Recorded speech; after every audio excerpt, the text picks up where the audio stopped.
There is something astonishing about time. Each morning, without fail, the world grants you 24 hours. No more, no less. It does not discriminate. The wealthiest man alive receives no more than the struggling worker. The artist, the dreamer, the labourer, they are all given the same ration. It is the one true democracy in life, and yet it vanishes so quietly, so effortlessly. Time is not like money. You cannot save it. You cannot store it away for later use. The moment it arrives, it begins to slip from your grasp, dissolving into the past, irretrievable. And yet, how often do we pause to acknowledge this miracle? Bennett does not lecture about time as most do. He does not warn, does not scold. Instead, he does something far more unsettling. He makes you aware. Have you ever sat by a river in the early morning? The surface is calm and untroubled, but beneath, the current moves with quiet certainty. Time is just like that, always moving, always vanishing, and yet we ignore it, just as we ignore the steady passing of the hours lost in the rhythm of routine. Bennett urges you to wake up, to see, to truly grasp that the hours in your day are the greatest wealth you will ever own. And yet, what do we do with this wealth? The alarm rings, you rise, dress, hurry through breakfast. The great surrender begins.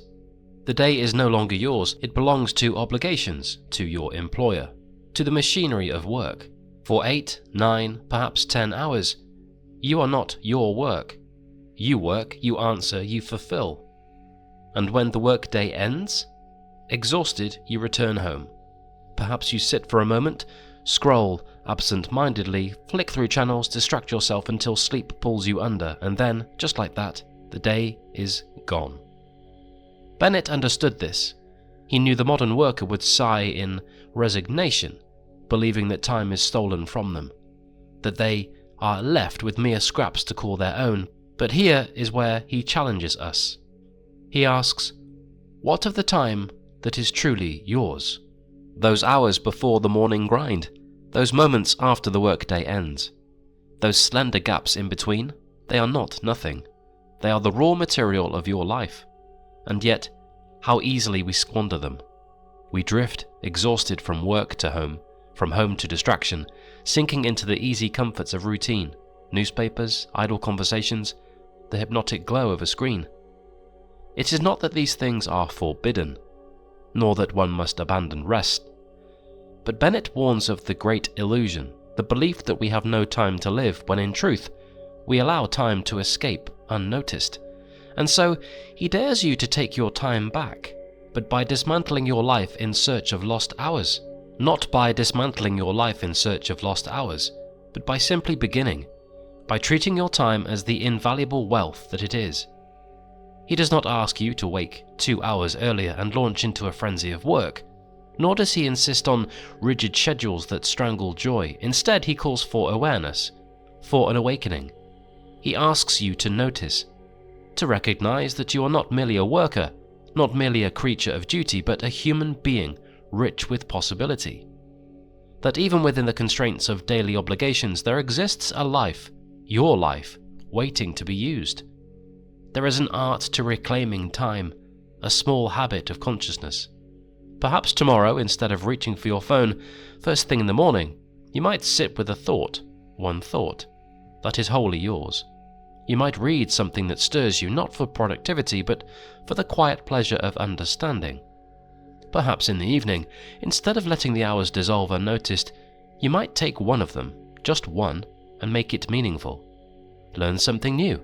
Write, walk, reflect. Not as an obligation, but as an act of ownership over the hours that belong to you. Because they do belong to you. Every morning, life places 24 golden hours into your hands. They are yours to keep, yours to shape. They do not accumulate. They do not wait. And yet, so many of us insist that we have no time. We say, if only I had more time, I would learn a language, I would take up a new skill, I would read more, think more, live more. But Bennett reminds us, you do have time. It is right there in front of you, slipping through your fingers, waiting to be noticed. He does not promise that taking ownership of your time will be easy. He does not suggest that you will always feel motivated, always feel eager to seize the day, but he insists that if you do not recognize the miracle of your hours, if you do not claim them, you will reach the end of your life wondering where they all went. And so, I ask you now, how will you live your 24 hours? Life places 24 hours into your hands, the same hours granted to kings and philosophers, to laborers and poets, the same hours that so often slip away unnoticed, lost to habit, to exhaustion, to the quiet machinery of routine. Bennett urges us to awaken, to recognize time not as something stolen from us, but as something waiting to be claimed. But recognition alone is not enough. To merely know that we possess 24 hours does not change the way we live. It does not sharpen our thoughts or refine our habits. It does not prevent time from vanishing quietly into the abyss of unexamined days. If we are to truly take hold of time, we must go beyond acknowledging its existence. We must confront the deeper struggle, the battle between who we are and who we wish to become. This, Bennett tells us, is the true challenge. It is not enough to set aside an hour for self-improvement. It is not enough to create a schedule and follow it like a machine. No, true transformation happens in the moments when we surpass our own plans. And yet, how often do we hesitate? How often do we promise ourselves that we will read at night, only to reach for something easier? The evening paper, a television show, a distraction? How often do we set a goal only to fulfill the bare minimum and retreat into comfort? It is not time that holds us back, it is resistance. A quiet, invisible force that lingers in the mind. It does not announce itself loudly. It does not declare war. Instead, it whispers. It lulls. It tells us that we have done enough, that we deserve rest, and our program, our schedule is sufficient. And so we settle. We do what is required, but no more. We fulfill the letter of our commitments, but not the spirit of them, and in doing so, we rob ourselves. Bennett understood this. He saw that most people, when faced with the challenge of self-improvement, do not fail because they lack a plan. They fail because they lack the desire to exceed that plan. Consider the man who resolves to study for an hour each evening. He sets his time, he prepares his materials, the clock strikes the hour, and he begins. But what happens next? Does he truly engage? Does he lose himself in thought, in curiosity, in fascination? Or does he count the minutes, waiting for the moment when he can put his book down and return to comfort? This is the difference between those who grow and those who remain stagnant. The man who watches the clock is merely completing a task, but the man who, at the end of his hour, is compelled to turn just one more page, he is the one who changes. Because in that moment, his effort has ceased to be an obligation. It has become a desire. Bennett warns against rigid discipline for its own sake. Yes, structure is necessary. Yes, a program is valuable. But if a program is followed without enthusiasm, without engagement, it will soon become a burden than a tool. It will become something we endure rather than something we embrace. And so he asks, how can you awaken the desire to exceed your own expectations? How can you move beyond merely completing tasks and into the realm of true engagement? It begins with awareness. The awareness that resistance is not an external force, it is internal. It is the part of you that seeks ease, that prefers familiarity over challenge. It is the part of you that, even in the face of opportunity, hesitates. And once you recognize it, you can begin to push against it, not through force, not through harsh discipline, but through curiosity. Through a quiet, persistent willingness to go just a little further than you planned. Imagine this. You have set aside an hour in the evening to read. The clock strikes. You begin. But instead of treating it as a task to be completed, you allow yourself to be drawn in. You do not check the clock. You do not wait for the hour to pass. You simply read. And when the hour is up, you do not stop immediately, because something within you is still engaged, because you want to continue. This is the moment that matters. Not the beginning of effort, but the continuation of it. Not the act of following a plan, but the act of exceeding it, not out of duty, but out of genuine interest. It is in these moments, Bennett tells us, that real transformation occurs.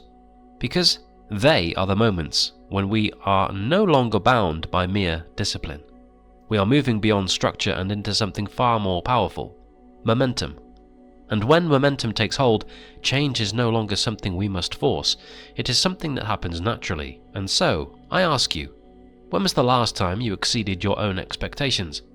When was the last time you did not simply complete a task but allowed yourself to be carried beyond it? Not because you had to, but because you wanted to. This is the challenge Bennett presents.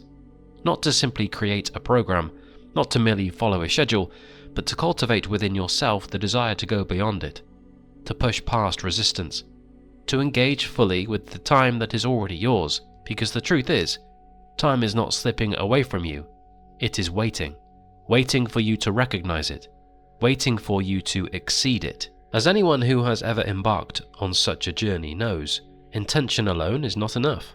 There is a quiet danger here, a danger that does not announce itself with great resistance, but creeps in silently, waiting for the moment when ambition is at its most fragile. It is the danger of beginning too eagerly, of misjudging the road ahead, of setting out with grand resolutions, only to stumble at the first obstacle, not because we lack determination, but because we have not properly prepared ourselves for what lies ahead. Bennett warns us of this. He understands that to make full use of our 24 hours, we must first take certain precautions, because time, though freely given, is not always eagerly grasped. And when we attempt to seize it without care, we may find it slipping through our fingers all the same. This is where so many fall, not in the dreaming, not even in the planning, but in the moment just before action, when the excitement of possibility blinds them to the quiet realities that lie ahead. Bennett, ever the pragmatic guide, does not leave us to navigate this alone. He offers us a simple but crucial warning.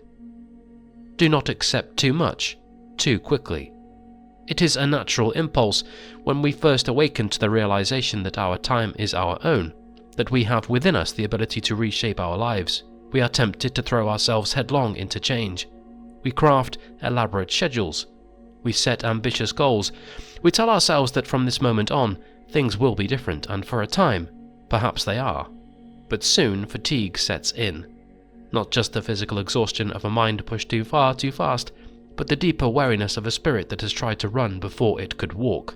And then, the entire effort collapses, because the mind, when overwhelmed, does not simply slow down. It retreats. It turns away from the every effort it once longed for, recoiling at the thought of yet another demand placed upon its weary frame, and so, the grand plans fade.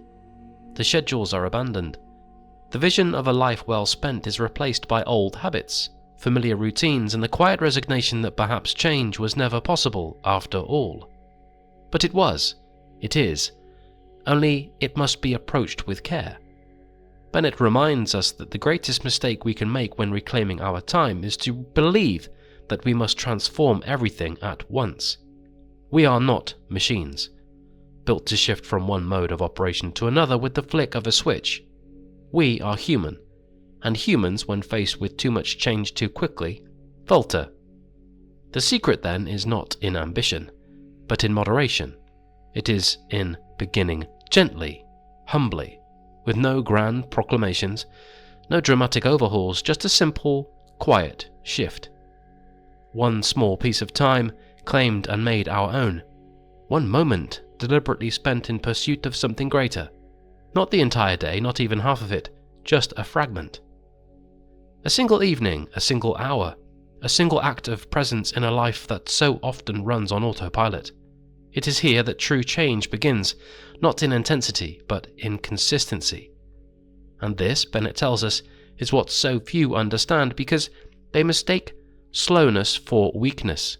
They believe that unless transformation happens instantly, it is not happening at all. But the truth is, the mind does not respond to force. It responds to habit, to gentle, repeated effort, laid down one brick at a time until, before we realize it, The foundation has already been built beneath our feet, and so he advises us, do not seek to conquer your 24 hours all at once. Instead, begin with a mere 90 minutes, an hour and a half, carved from the day that so often feels beyond our control. A time that is yours and yours alone, set aside for the cultivation of thought, of learning, of deliberate, mindful engagement with the world. And within these 90 minutes, let the effort be light, not a burden, not a struggle, but an act of quiet curiosity. A slow awakening rather than a forced march towards self-improvement, because if this time is treated as an obligation, if it becomes another task on an already endless list, then it will soon be abandoned. But if it is approached with ease, with the simple intention of exploration rather than achievement, then it will take root. And once it has taken root, it will grow. It will extend beyond its borders, creeping into other hours, reshaping the way we think, the way we act, the way we live. This is the difference between those who change their lives and those who remain forever caught in the cycle of lost time. Those who fail not because they lack discipline, but because they mistake transformation for an act of force rather than an act of patience. Because they set out too quickly, ask too much of themselves too soon, and in doing so, break the very spirit they sought to strengthen. And so, the first precaution before beginning is not to promise yourself the impossible. It is to begin where you are, to work with the mind you have, rather than the mind you wish you had, to move gently, deliberately, knowing that time, though it cannot be reclaimed, can still be reshaped. This is the foundation upon which everything else is built. Not intensity, nor speed, but persistence. A slow and steady claiming of the hours that have always belonged to you. Not all at once, not in a single dramatic moment, but day by day, hour by hour. Until one evening, you look back and realize that the life you once only imagined, the life of purpose, of engagement, of deliberate time well spent, has quietly, patiently become your own. And so, before you begin, pause. Not in hesitation, but in preparation. Not out of fear, but out of understanding, because those who set out too quickly often never arrive. But those who begin with care, those who allow change to take root gently, they are the ones who, in the end, truly reclaim their 24 hours.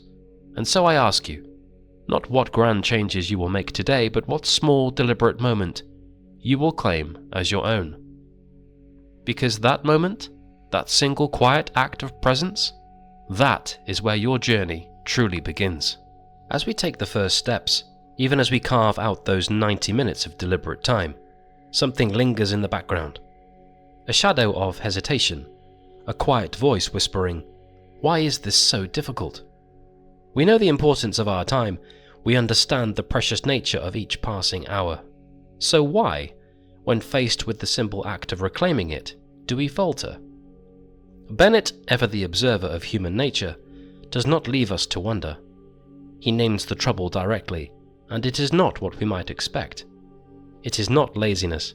It is not lack of ambition, and not even the demands of work or responsibility. It is something quieter, something woven so deeply into the fabric of daily life that we hardly notice it. It is the unconscious belief that life is something that happens later. That real life, the life we dream of, the life in which we are fully engaged, fully present, fully in control of our time, is waiting for us somewhere just beyond the horizon. And in the meantime, we drift. We move through our days as if they are mere preludes, as if the real living will begin when circumstances are different, when obligations ease, when a more convenient moment arrives. But the truth, the stark, unavoidable truth, is that life is not waiting. It is happening now. This moment, this hour, this day, it is all we have. And yet, how often do we treat it as though it is merely the lead-up to something more? We wake, we work, we fulfill our duties, we seek small distractions, and all the while, we hold in our minds the vague notion that later will truly begin. Later, we will read the books we meant to read. Later, we will take the time to think, to learn, to create. Later, we will shape our days with intention, but later never comes, because later is not a place, it is an illusion. a mirage that recedes further the closer we get to it, and this unconscious postponement of our own lives is the true cause of the trouble. It is not that we do not have time. It is that we do not fully believe we must use it now, and so we delay, not out of choice but out of habit, out of the unspoken assumption that tomorrow will be different. But tomorrow is built upon today, and if today is wasted in waiting, tomorrow will be as well. Bennett does not say this to reprimand us. He does not scold or accuse. He simply holds up a mirror, and in it we see the quiet truth of our own days. We see the moments lost to drifting thoughts, to half-conscious routines, to the soft pull of distraction. We see the hours given away not because we meant to waste them, but because we did not guard them fiercely enough. And we see, most painfully of all, the life we might have lived had we only begun sooner. But regret is not the purpose here. Regret is just another way to postpone action. The purpose is awakening. To shake off the illusion of later, to see perhaps for the first time that life is not something waiting to begin. It is already in motion. It has always been in motion. And if we do not step into it fully now, today, this very hour, we may find that we never do. So what is the solution? How do we break free from this quiet postponement of our own existence? Not through guilt, not through sudden dramatic resolutions, but through a simple, undeniable shift in perspective. Through the realization that this very moment, this very day, is our life. Not the waiting room for something greater, but the thing itself. Bennett urges us to feel the weight of this truth, to stop for a moment and grasp, in the deepest part of ourselves, the finality of each passing hour. Not to be burdened by it, nor to be paralyzed by the enormity of it, but to be awakened by it. To feel perhaps for the first time the full urgency of now, and then, once we have seen this truth, to act with calm, steady resolve. To take hold of time, not tomorrow, not when circumstances are ideal, but now. Because there is no ideal moment. There is no perfect day waiting to be seized. There is only today. And if we can learn to live this day fully, if we can step into this hour with intention, if we can claim just one moment as wholly our own, then we have already begun. And once begun, the illusion of later begins to dissolve. Because once we taste the fullness of now, once we experience even a fragment of what it means to truly live our 24 hours, we cannot go back to drifting. We cannot return to waiting. We cannot pretend that time is anything other than what it is, our most fleeting, most precious possession.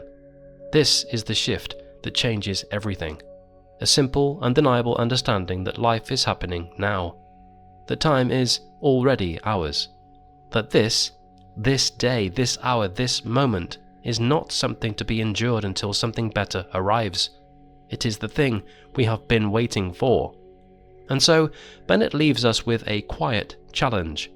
A challenge not to plan, not to promise, but to see our own days for what they are, to step out of the fog of unconscious habit and grasp fully, deeply the truth of now.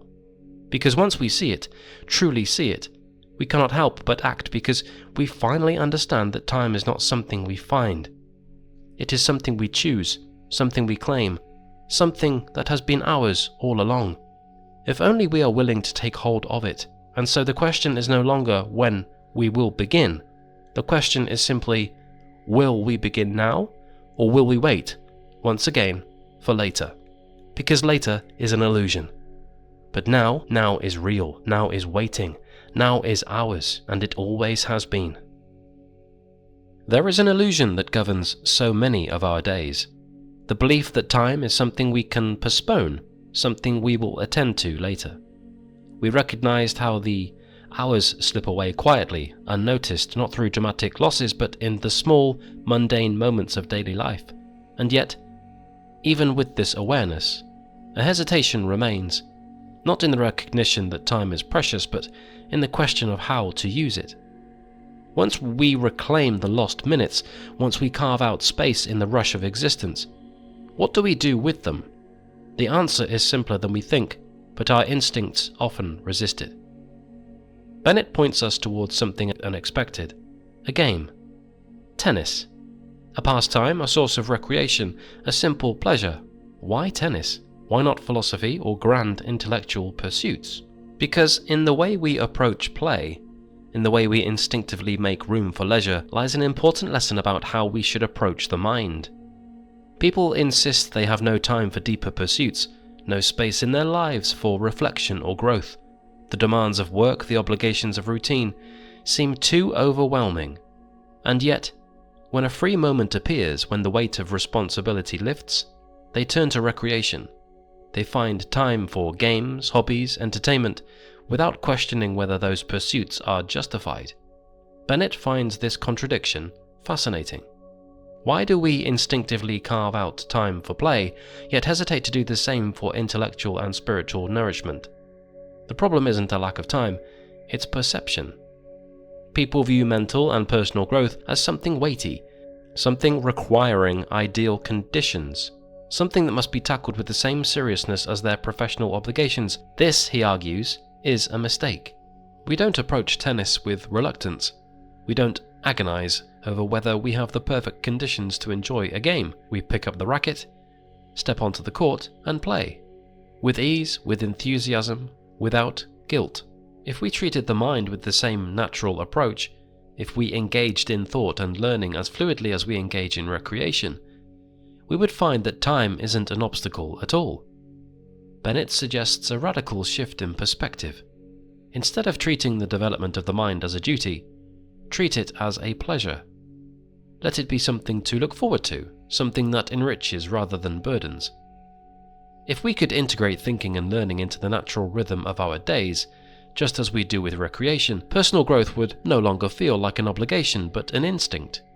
Imagine those small gaps of time, the minutes before a meeting, the pause in the evening before sleep. Instead of filling them with fleeting distractions, what if we engaged our minds with something richer? A few pages of a book, a moment of quiet reflection, a deliberate deepening of thought. These actions don't require monumental effort. They require only a shift in how we view our time.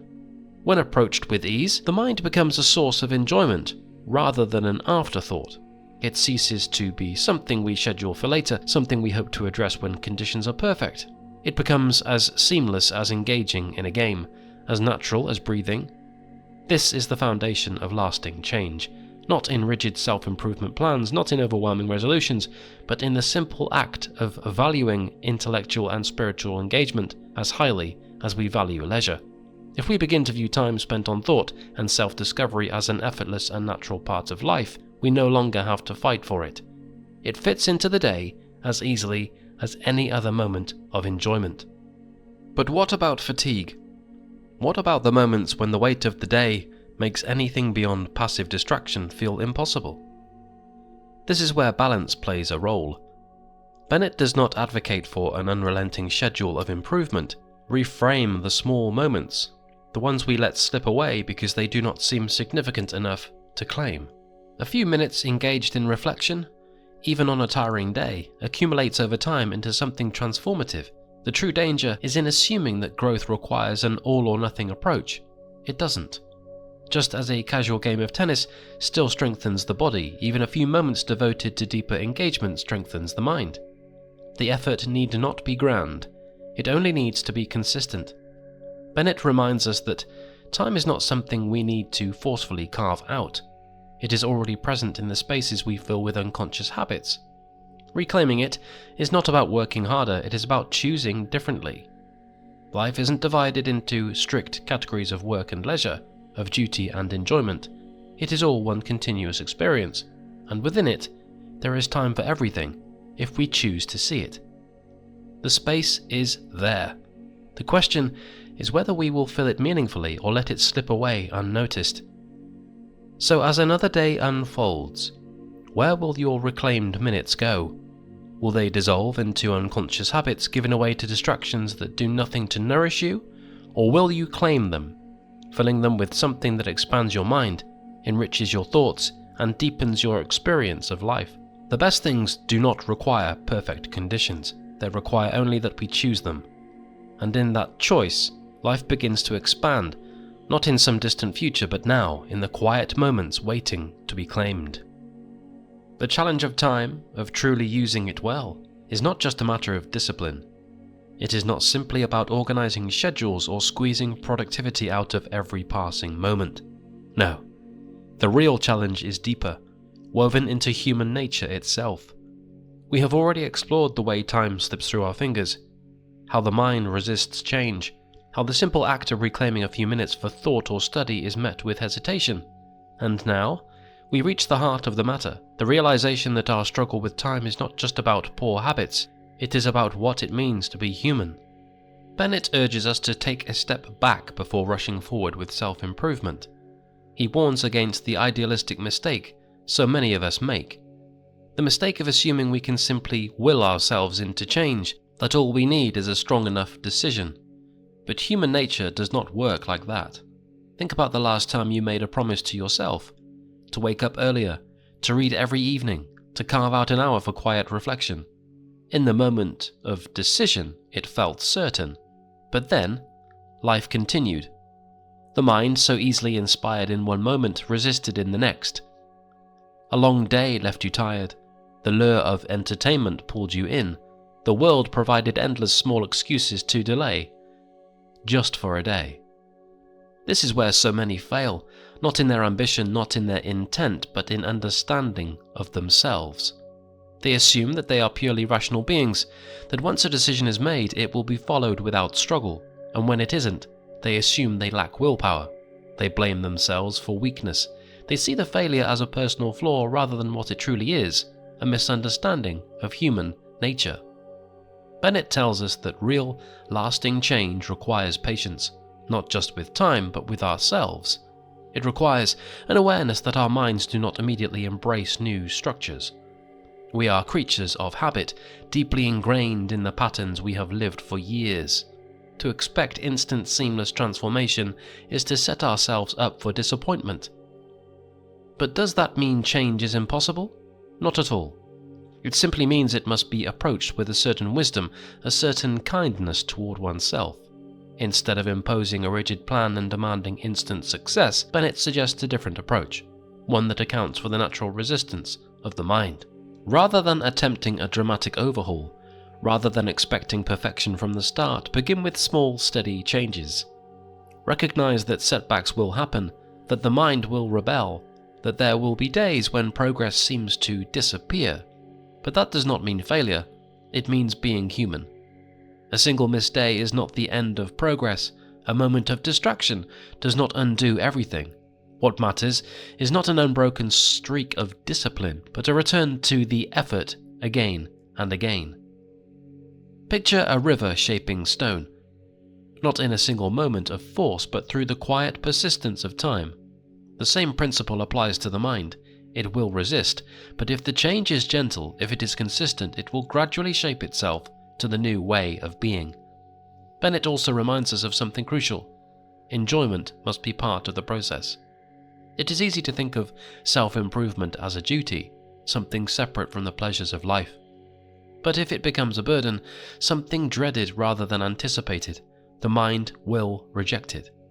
This is why so many struggle with learning, with reading, with engaging in thought outside their daily routines. They approach it as work, as an obligation, rather than as something to be enjoyed. But look at the things we do without hesitation. Conversation, play, storytelling. These too engage the mind, but they do so in a way that feels effortless. If we wish to truly use our 24 hours well, we must approach learning and growth not as tasks to be checked off, but as something we are naturally drawn to. We must find the pleasure in it, the same way we find joy in other aspects of life. Think of a time when you were completely absorbed in something, not because you had to be, but because it fascinated you. Perhaps a book that pulled you in, a conversation that sparked ideas, a moment of quiet thought that brought clarity. That is the kind of engagement Bennett encourages us to cultivate. The mind, when forced, resists. But when given something it finds genuinely interesting, it welcomes the experience. So instead of rigidly deciding how to use your hours, consider what truly captures your attention. What have you always been curious about? What kind of ideas make you lose track of time? Follow that, and suddenly using your hours well is no longer a struggle, it is a pleasure. But even with this approach, there will still be days when nothing seems to work, when fatigue sets in, when distractions win, when motivation fades. And this is where another truth about human nature must be remembered. We are not machines. We cannot expect perfect performance every day. What we can do, however, is cultivate resilience, to accept that there will be fluctuations, but to trust that over time the pattern will shift, that each small effort, even when imperfect, builds upon the last, that the journey is not measured by a single day, but by the steady movement of time. Bennett's message is not one of relentless pressure. It is not about forcing every hour into productivity. It is about understanding yourself, about working with your nature rather than against it. Time is not something external, something to be conquered. It is part of you, part of your existence. Learning to use it well is not just about schedules or efficiency. It is about knowing yourself, knowing how your mind moves, knowing that lasting change is not about force but about flow. And so, as you move forward, as you consider your own 24 hours, let go of the idea of perfect discipline. Let go of the belief that success comes from an iron will alone. Instead, begin with awareness. Begin with patience.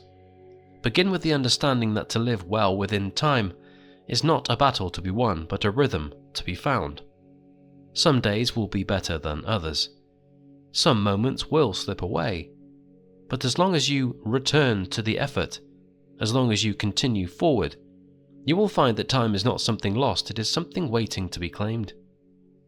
So take this moment, not tomorrow, not next week, now. Not with force, but with ease. Not with pressure, but with curiosity.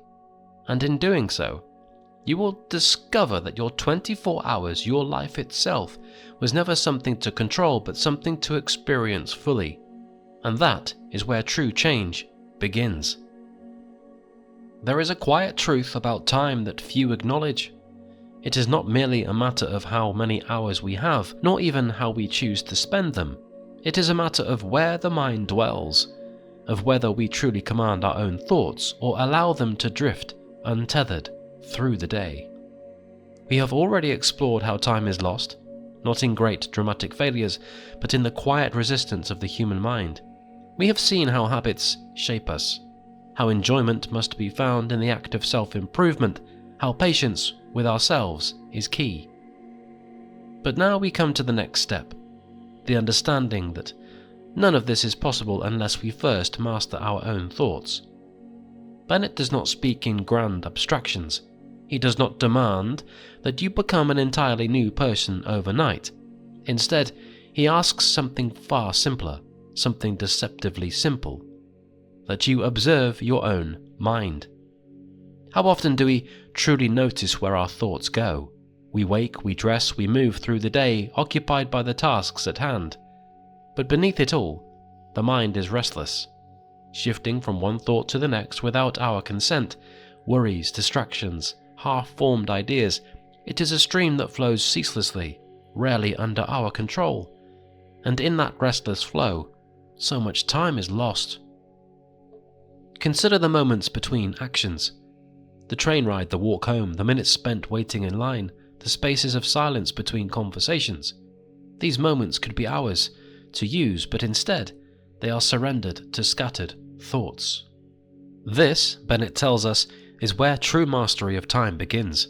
Not in elaborate schedules, not in sheer force of will, but in the quiet practice of controlling the mind. The first step, he suggests, is observation. Not an attempt to change, not yet, simply noticing.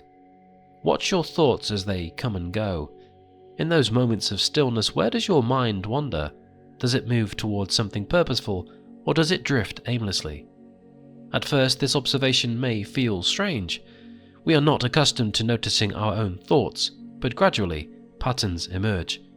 We see how often the mind lingers on things beyond our control, past mistakes, future anxieties, meaningless distractions, and we begin to understand just how much of our time is spent not on living but on reacting to the constant unfocused churn of our own thoughts.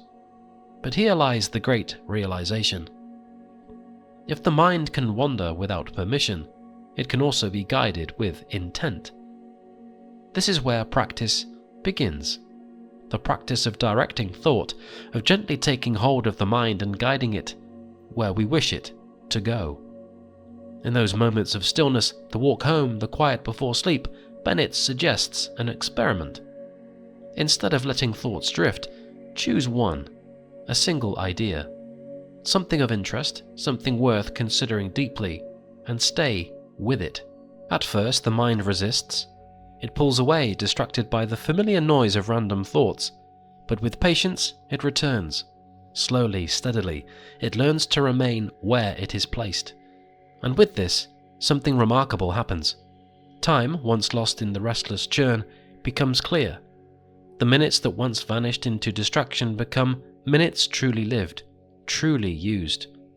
Bennett does not suggest this as a rigid practice, nor as an impossible demand.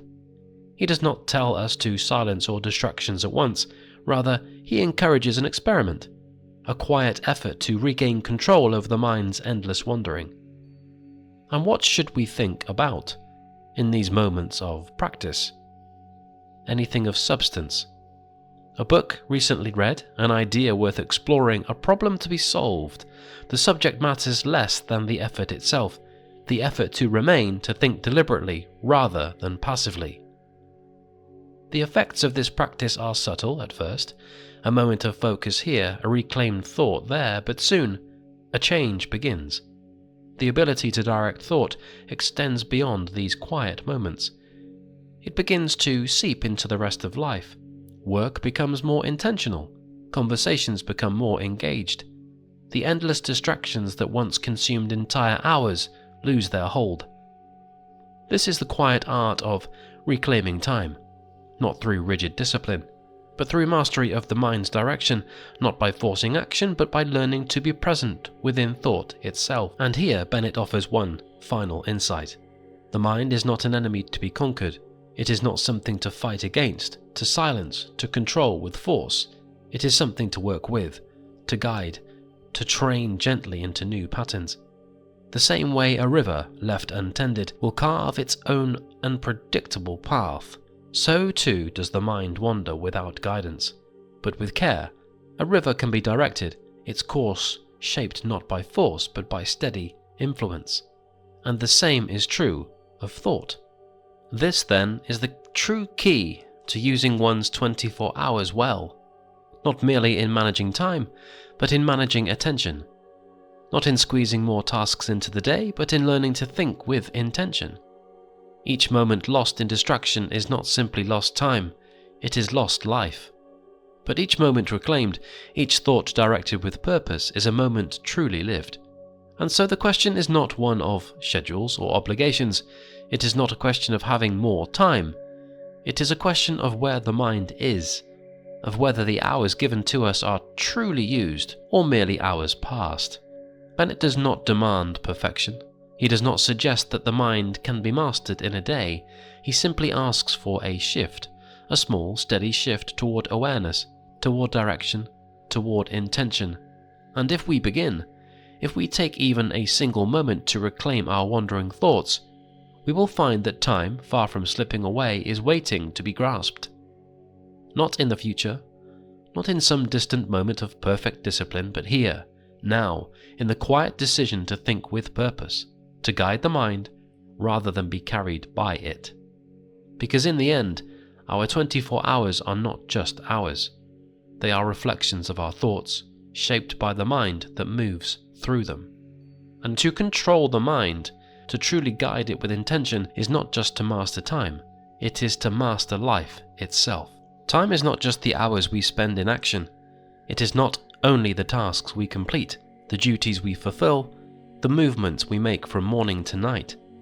There is another layer to time, one that often goes unnoticed, though it shapes the very essence of our lives. We have spoken of controlling the mind, of reclaiming stray thoughts, of directing attention with purpose, but now we step into deeper territory. The moment when the noise of the day quiets, when action pauses, when we are left not with tasks but with ourselves.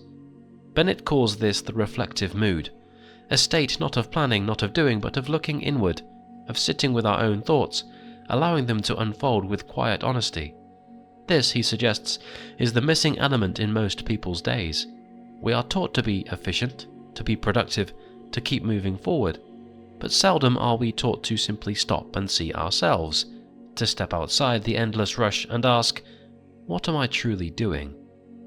Bennett is not speaking of idle daydreaming, nor is he speaking of structured analysis of rigid self-examination. He speaks of a mood, a way of being, a gentle shift in perspective that allows us to observe our own lives with clarity. It is in these moments, he says, that real change begins. Consider this. How often do we act without thinking? How many choices are made automatically, dictated by habit rather than intent? The way we spend the morning, the way we move through work, the way we speak, react, decide, so much of it is done without reflection, and because of this, entire days can pass without true awareness. We do what we have always done, and so we remain who we have always been. But reflection interrupts this cycle. It is the quiet voice that asks, why? Why do I do this? Why do I move in this way? Is this what I truly want? Bennett does not suggest that this mood can be forced. One cannot sit down at a desk, command oneself to reflect, and expect revelation. No. The reflective mood arises in its own time, when the mind is quiet, when the rush of the day eases, when one is open to seeing things as they are. And so, he suggests making space for it.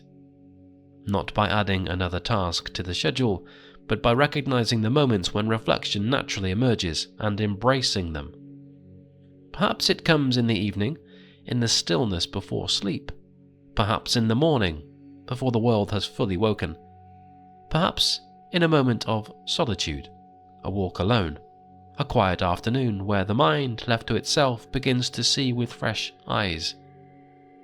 When these moments come, Bennett urges us not to turn away, not to distract ourselves with noise, with tasks, with anything that might pull us back into thoughtless motion, but to sit within the moment, to let the mind unfold, to see. And what does one see in this reflective mood?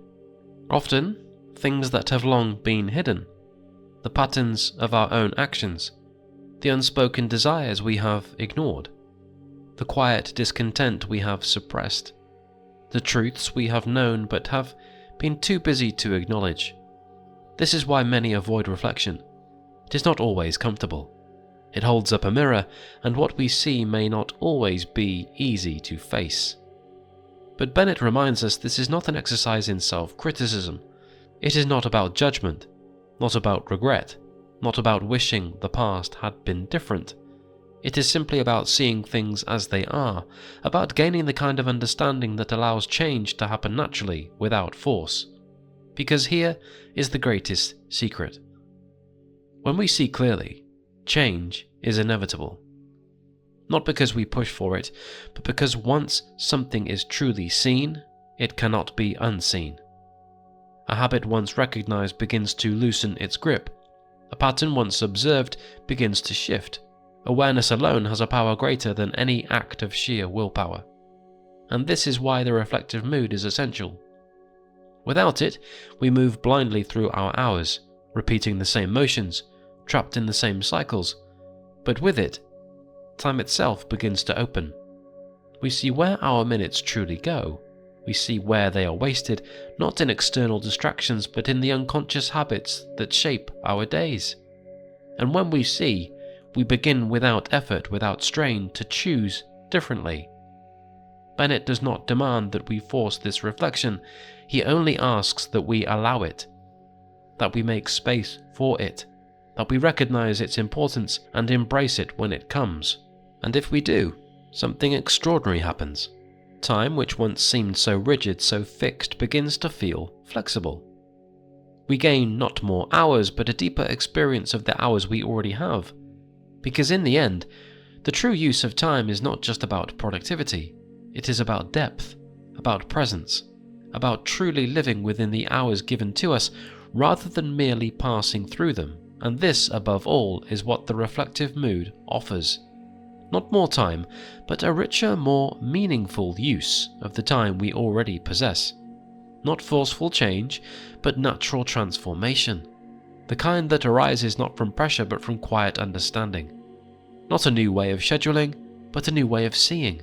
So, as the day comes to a close, as the noise of the world settles, as the mind slows, pause. Just for a moment. Let thought emerge, let reflection take hold, and see what arises in the quiet. Because in that quiet, in that stillness, in that simple willingness to look inward, you may just find what has been waiting to be seen all along. And in that moment, time itself will open before you, not as something to be managed, not as something to be controlled, but as something to be truly lived. The quiet moments of reflection, the pause between actions, the rare stillness where the mind is free to wander, these are the spaces where life truly begins to unfold.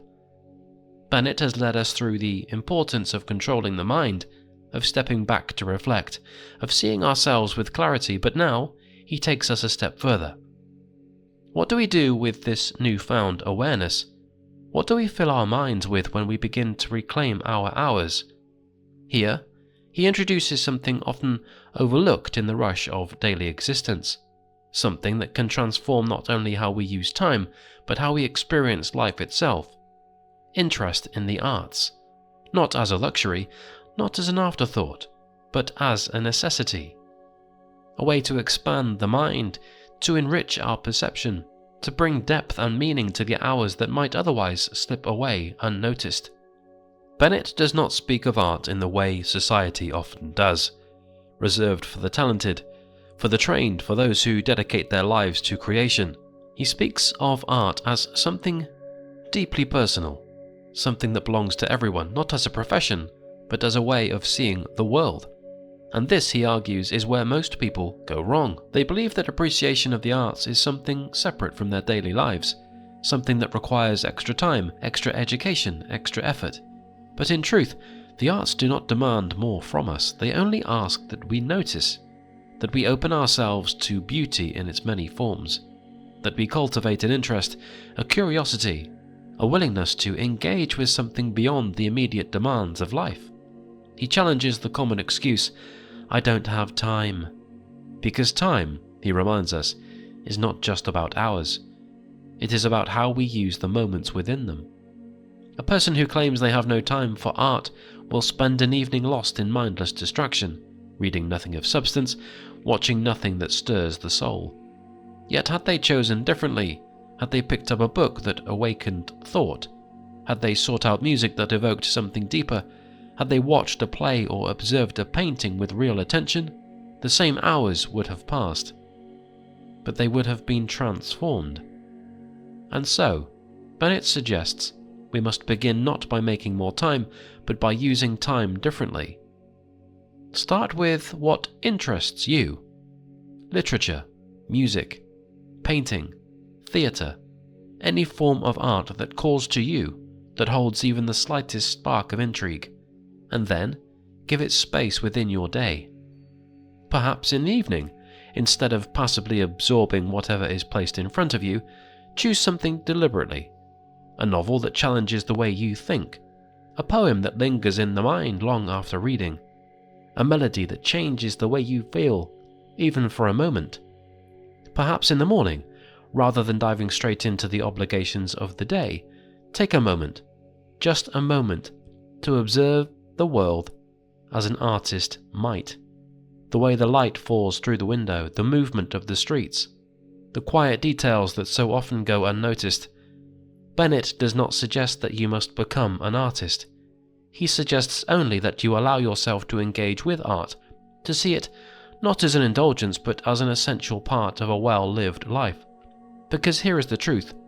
When you cultivate an interest in the arts, you do not merely add something to your schedule, you transform your very experience of time. Suddenly the world is richer, colours are deeper, words carry more meaning. Music stirs something in you that you cannot quite explain. And the beauty of it is this: it does not take time. it expands it. A single evening spent truly immersed in a great work of art can feel longer, fuller, more meaningful than a week spent in dull routine. And this, Bennett argues, is where most people waste their 24 hours. Not in work, not in responsibilities, but in the failure to engage with anything that truly awakens them. They move through the day in a haze, filling spare moments with distractions that do nothing to nourish the mind, and so time slips through their fingers. Not because they lack it, but because they fail to use it. And when one develops an interest in the arts, time itself begins to shift. Even the smallest moments, a passage read during lunch, a melody recorded in the midst of a busy afternoon, become infused with something greater. And slowly, time itself changes. Because art, when truly engaged with, does not stay confined to the hour in which it is experienced, it lingers. It shapes the way we think, the way we feel, the way we see the world.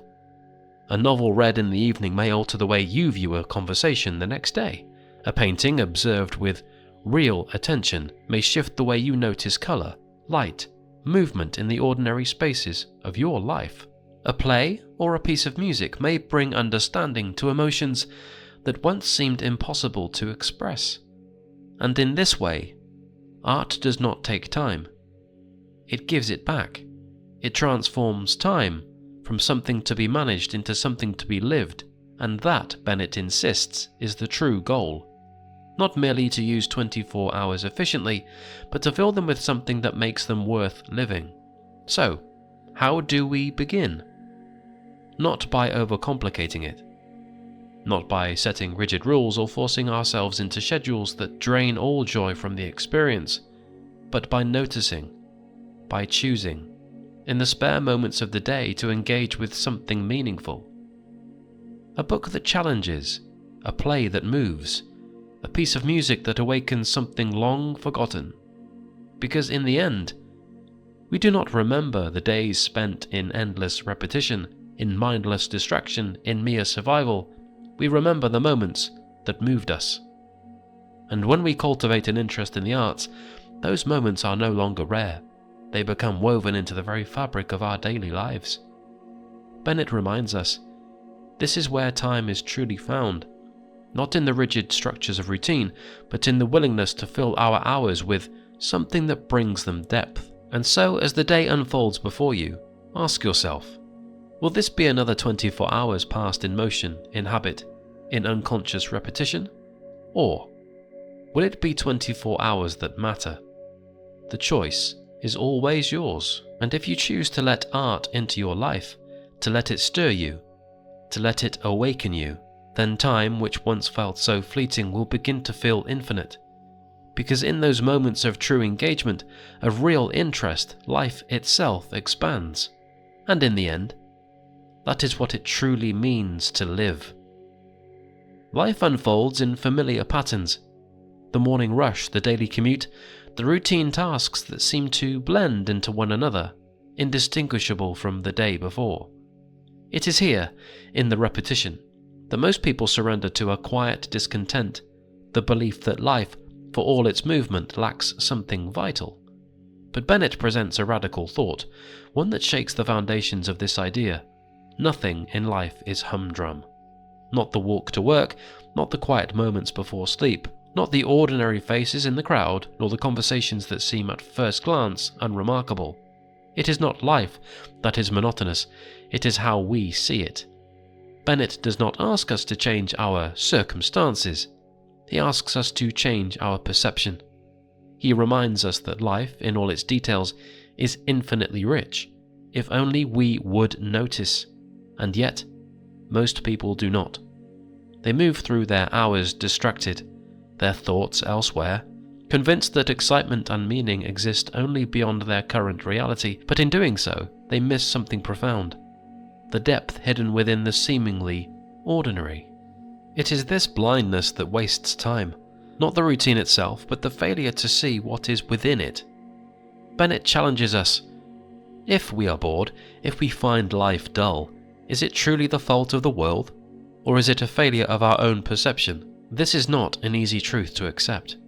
It is far simpler to believe that excitement is found in grand events, that meaning must be pursued elsewhere, that our daily hours, those spent working, commuting, handling responsibilities, are inevitable stretches of tedium, mere stepping stones towards something better. But the reality is this: we do not have another life waiting for us. This moment, this day, is it. And if we fail to see its richness, if we dismiss it as unimportant, then we are not merely wasting time, we are wasting life itself. So how do we begin to truly see? Bennett offers a simple answer. We must train the mind to be present, to observe, to engage, to find curiosity even in what we once dismissed as mundane. Consider the journey to work.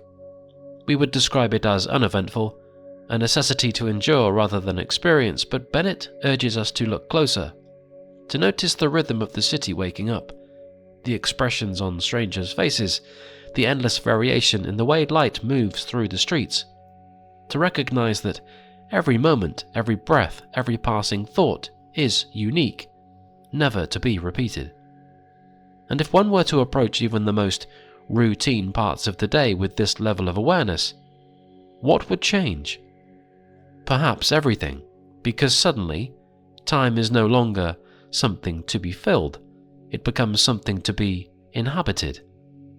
The smallest details, a sentence, overheard in passing, the shifting colours of the sky, the way a familiar street feels different depending on the mood we bring to it, become a source of fascination. And in this shift, boredom disappears. For how can one be bored in a world that is constantly unfolding, constantly offering something new to observe, to think about, to reflect upon? This, Bennett argues, is the secret to reclaiming time, not by escaping routine, but by transforming it from within. By seeing the depth in what once seemed shallow, by discovering the extraordinary within the ordinary, and in doing so, we do not merely make better use of our 24 hours, we awaken to life itself. But what of work? Surely, many would argue, not all of life's tasks can be approached with wonder. There are duties, obligations, moments where the hours feel heavy, where repetition dulls the senses. Yet even here, Bennett refuses to accept that life must be humdrum. He reminds us that no task, no matter how routine, exists in isolation. Every action connects to something greater. A clerk at a desk may see only papers to process, numbers to track, a never-ending stream of responsibilities, but what if they choose to see something more? What if they traced the impact of their work beyond their own desk, saw how their actions played a role in something larger, how even the smallest effort contributes to the movement of society itself? Bennett insists there is no such thing as dull work. There are only dull ways of approaching it. And this is where most people squander their hours, not in the tasks themselves, but in their resistance to them. A mind that approaches its work with a willingness to extract meaning will experience time very differently from one that resents every moment of it. And so, even in the hours we believe are not our own, those dictated by obligation, by duty, we still have a choice. To let time slip past unnoticed, or to claim it as our own, regardless of the task before us. Because in the end, time is not something external, it is not something we must find or chase or manufacture, it is something we must learn to see. And when we do, the truth becomes clear that nothing in life is humdrum because it is alive, because it is yours, because every single moment, no matter how small, contains something worth noticing, if only you would look. So as this day unfolds before you, as the hours pass, as you move through what might at first glance seem like an ordinary routine, ask yourself, are you truly present in your own life? Because this moment, this very breath is life itself. And if you do not claim it, it will be gone before you even realize it was there. Time moves forward, indifferent to how we use it. We wake each morning with a fresh allotment of 24 hours, yet most people spend these hours passively. But Bennett reminds us that time is not merely something to be spent, it is something to be cultivated. And among the most powerful ways to cultivate the mind, to make full use of our hours, is through serious reading. Not mere skimming, nor hurried glances at words that dissolve the moment they are read, but serious, intentional, deliberate reading. Reading that challenges the mind, that stretches it beyond its usual limits, that leaves an imprint not just for an hour or a day, but for a lifetime. Because in serious reading, we are doing more than absorbing words. We are shaping thought. We are training the mind to think deeply, to engage with ideas beyond the surface, to hold concepts in memory and reflect upon them long after the book is closed. And yet, despite its importance, most people read haphazardly. A newspaper here, a novel there, an article glanced at before sleep.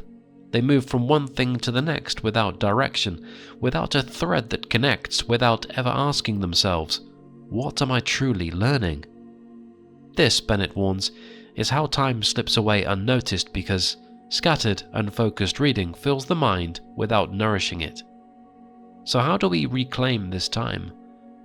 How do we transform reading from a mere habit into a force that shapes our lives?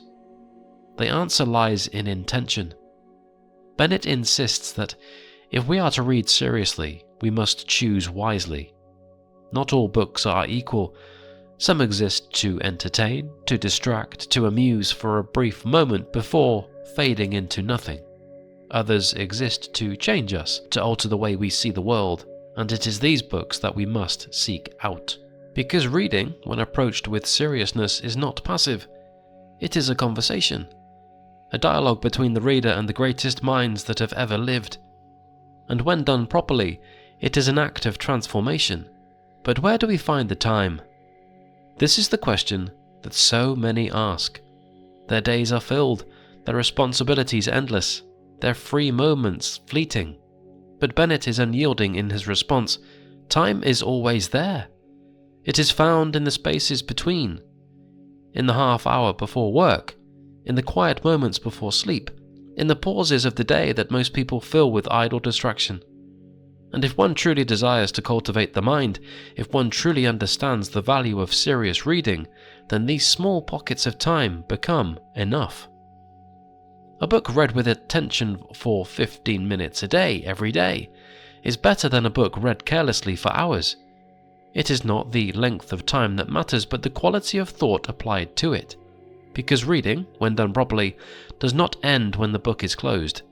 It lingers, it weaves itself into thought, shapes the way one sees the world, influences decisions in ways so subtle yet profound that they are often only noticed in hindsight.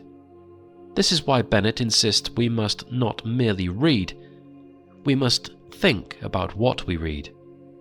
To read without reflection is to eat without digestion. The words may pass through the mind, but they leave nothing behind. A single idea held in thought, examined from different angles, revisited in quiet moments throughout the day, this has more power than entire volumes read without care.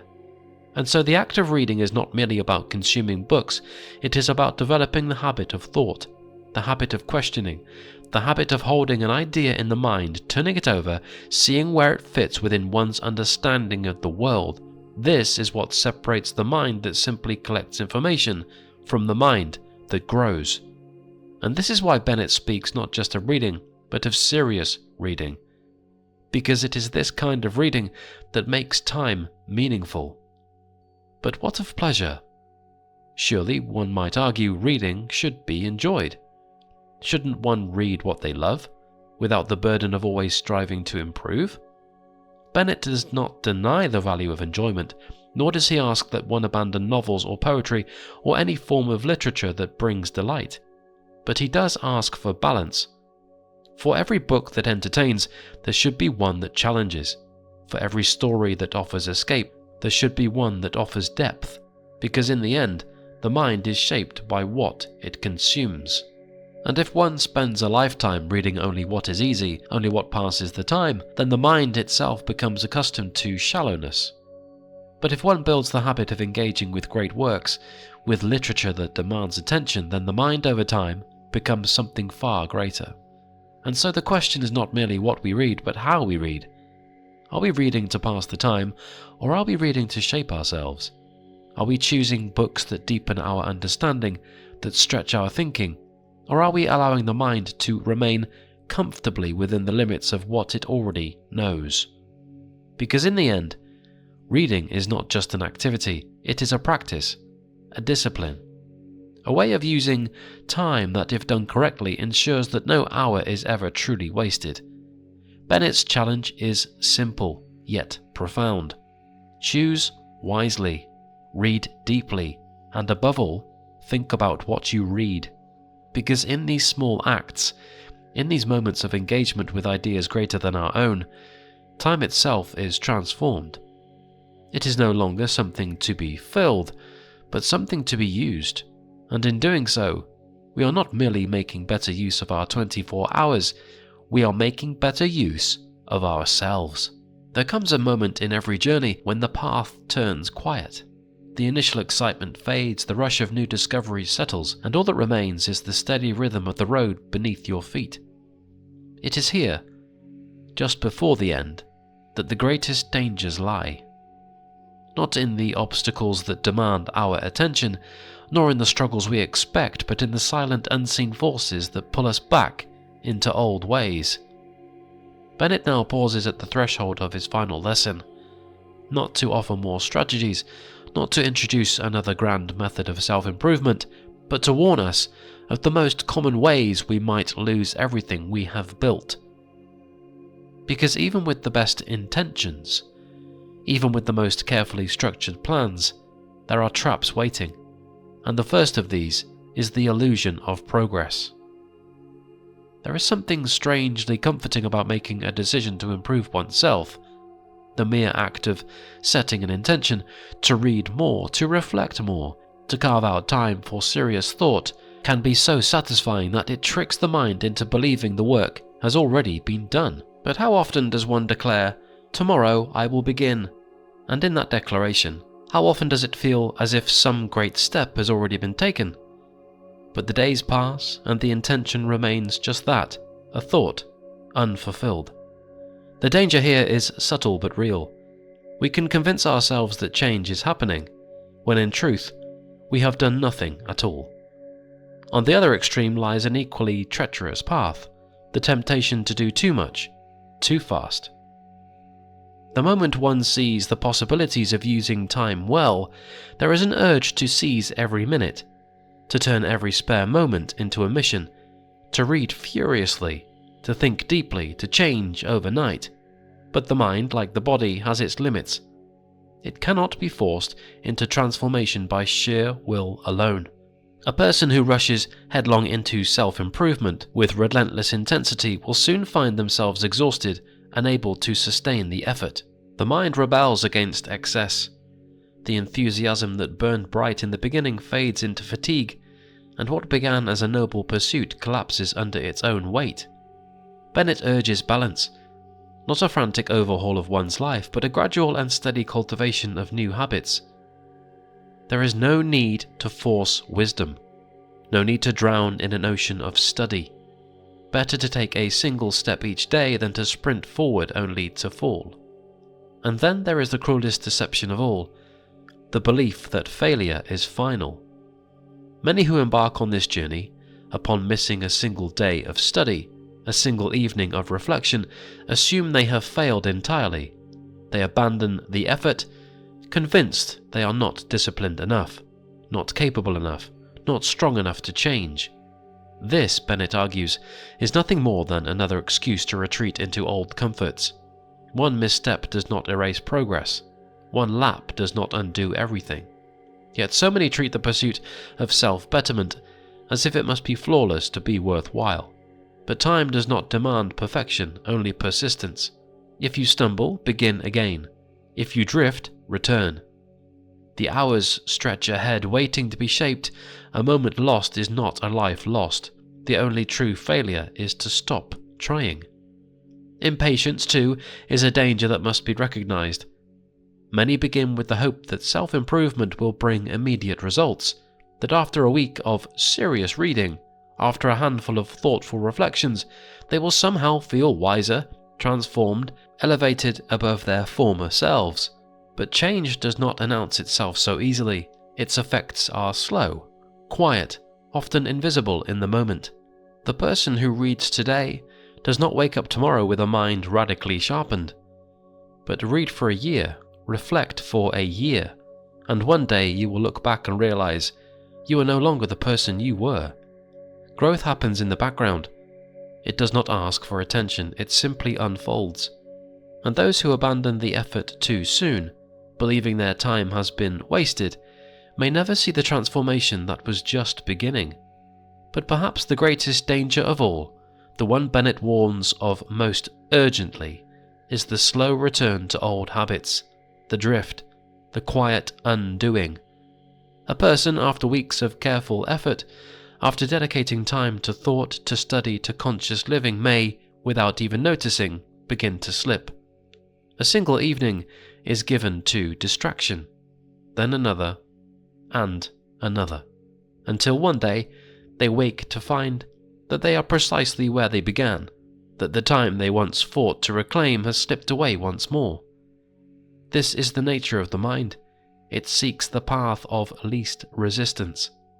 It resists discipline, craves ease, and if left unguarded, it will pull us back into familiar patterns. The danger is not in dramatic failure, not in great obstacles, but in the quiet erosion of habit, in the small moments where we allow ourselves to forget. So what, then, is the answer? If there are so many ways to fall, so many forces pulling us back, how does one move forward without slipping? The answer, Bennett insists, is not found in any single strategy or technique.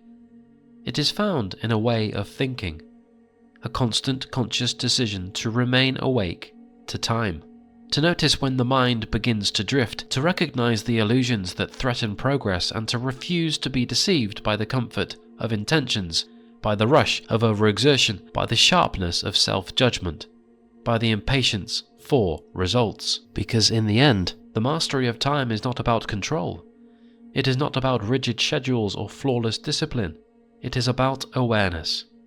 It is about refusing to live passively, refusing to let the days pass without thought, refusing to allow the hours to be spent without knowing where they have gone.